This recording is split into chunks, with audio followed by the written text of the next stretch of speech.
Good morning students. आज मैं आप लोगों के साथ योग के बारे में चर्चा करूंगी। योग क्या है, योग मनुष्य के जीवन में क्या परिवर्तन लाता है, योग कितने प्रकार के होते हैं, आसन क्या है, प्राणायाम क्या है और साथ में सूर्य नमस्कार क्या है। आप सभी लोग जानते हैं कि आज पूरी दुनिया एक कोरोना वायरस महामारी के चपेट से गुजर रहा है। भारतवर्ष में भी इसकी बढ़ोतरी बहुत ही तीव्र गति से हो रही है, जिसे थमने का नाम ही नहीं ले रहा है। तो इस कोरोना महामारी के समय आज सबसे हम लोगों को अपने शारीरिक प्रतिरोधक क्षमता को बढ़ाने के लिए सबसे कारगर उपाय है योग, और योग में भी खासकर प्राणायाम। तो आज आइए आप लोग के साथ हम बात करते हैं कि कौन कौन सा प्राणायाम करने से मनुष्य के अंदर शारीरिक प्रतिरोधक क्षमता में बढ़ोतरी होती है। तो आइए सबसे पहले हम भस्त्रिका प्राणायाम आप लोगों को सिखाते हैं कि भस्त्रिका प्राणायाम कैसे किया जाता है। भस्त्रिका प्राणायाम करने के लिए आप इस मुद्रा में बैठे और ये बिल्कुल रीढ़ की हड्डी से दी मुद्रा ऐसे ही रहेगी, तो हाथ इस अवस्था में होनी चाहिए। देखिए भस्त्रिका प्राणायाम मैं कैसे कर रही हूँ।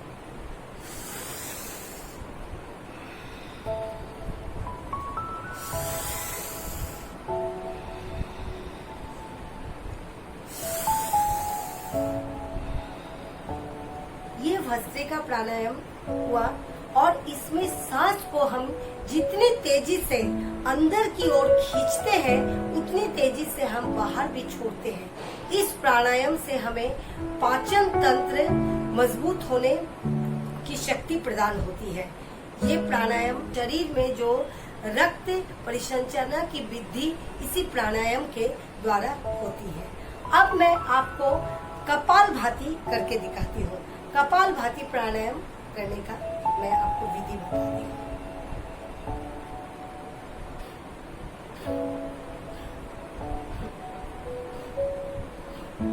इस तरीके से कपालभाति किया जाता है।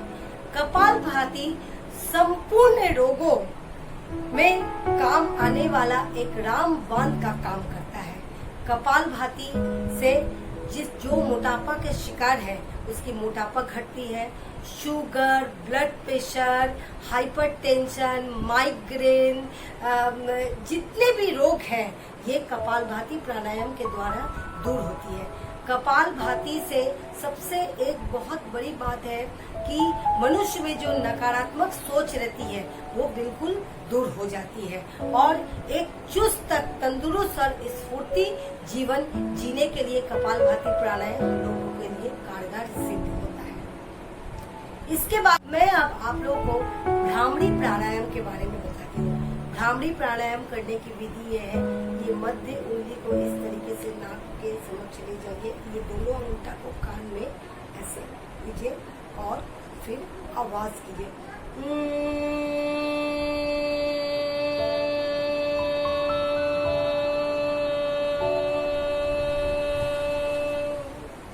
इसे भ्रामरी प्राणायाम कहते हैं।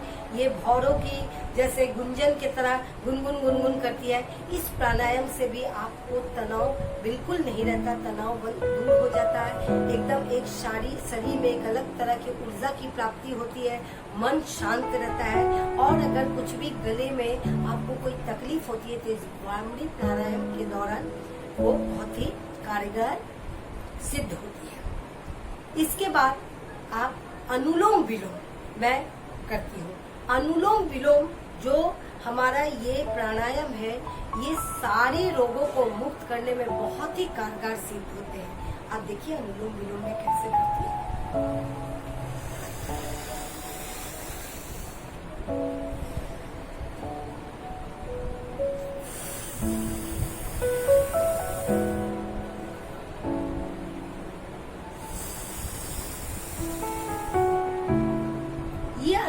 और ये प्राणायाम आपको बहुत से रोगों के लिए मुक्त होता है, बहुत रोग मुक्त हमें रखता है। मनुष्य के जीवन को बहुत ही एक सुचारू रूप से चलने के लिए हमें प्रेरित करता है और इस प्राणायाम से हमारे फेफड़े में भी मजबूती प्रदान करती है। अब देखिए ओम का जाप हम कैसे करते हैं।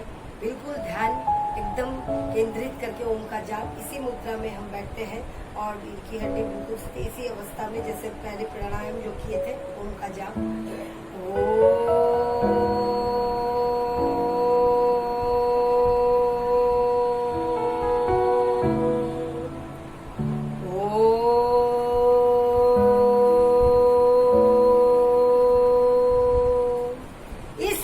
प्राणायाम को मैं 5 मिनट तक करूंगी और ये 5 मिनट का प्राणायाम आप जब ओम करके आस्ते आस्ते श्वास को आस्ते आस्ते रोक करके छोड़ते हैं तो आपको बहुत अंदर से प्रतीत होता है। ये प्राणायाम करने के बाद आपको एक ताजगी भरी शरीर में लगता है कि ताजगी आ जाते हैं पूरे शरीर में, मन बिल्कुल शांत हो जाता है, वातावरण बिल्कुल शुद्ध लगने लगता है।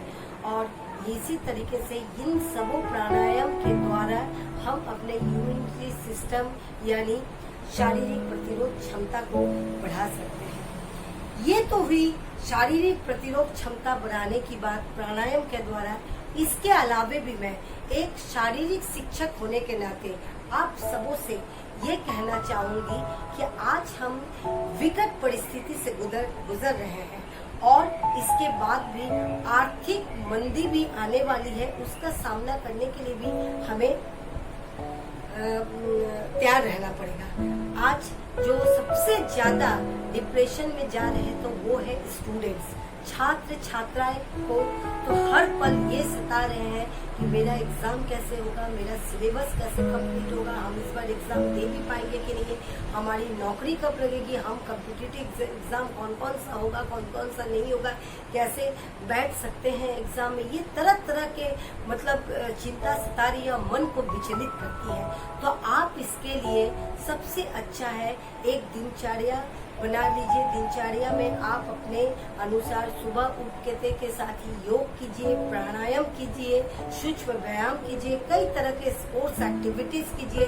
उसके अलावा भी आप लोगों के पास कई मनोरंजन कार्य करने के लिए है, जैसे अपने बड़े से छोटों के साथ लूडो खेलना, कैरम खेलना, बैडमिंटन खेलना, ये सब चीजें है। अपने रिलेटिव के साथ, अपने दोस्त के साथ आप मोबाइल पे बातें कीजिए, इससे आपको मन भी बहलता रहेगा। और एक बात है, हम लोगों के समय तो वो जमाना था, आज से 30-32 साल पहले एक टीवी में बहुत ही प्रसिद्ध सीरियल दिया करते थे, रामायण और महाभारत, जो कि आज फिर से प्रसारित हो रहा है। आप तो उस समय इस रामायण और महाभारत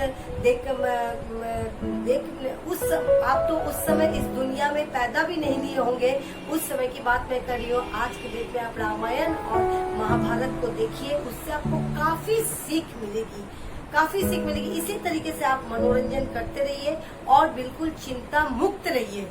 चिंता मुक्त रहने से आप रोग ग्रसित नहीं होंगे। और नकारात्मक सोच तो बिल्कुल नहीं रखिए, हमेशा सकारात्मक सोचिए। आगे आने वाला दिन भविष्य में हम लोगों के लिए अच्छा ही होगा। और आप इन्हीं शब्दों के साथ आप सबों को मैं ये कहना चाहती हूँ, अगले कक्षा में हम लोग और भी कुछ स्पोर्ट्स एक्टिविटीज के बारे में, योग के बारे में पढ़ेंगे। और अपने खान पान पे अच्छे तरीके से ध्यान दीजिए और घर में रहिए, स्वस्थ रहिए, सुरक्षित रहिए। धन्यवाद।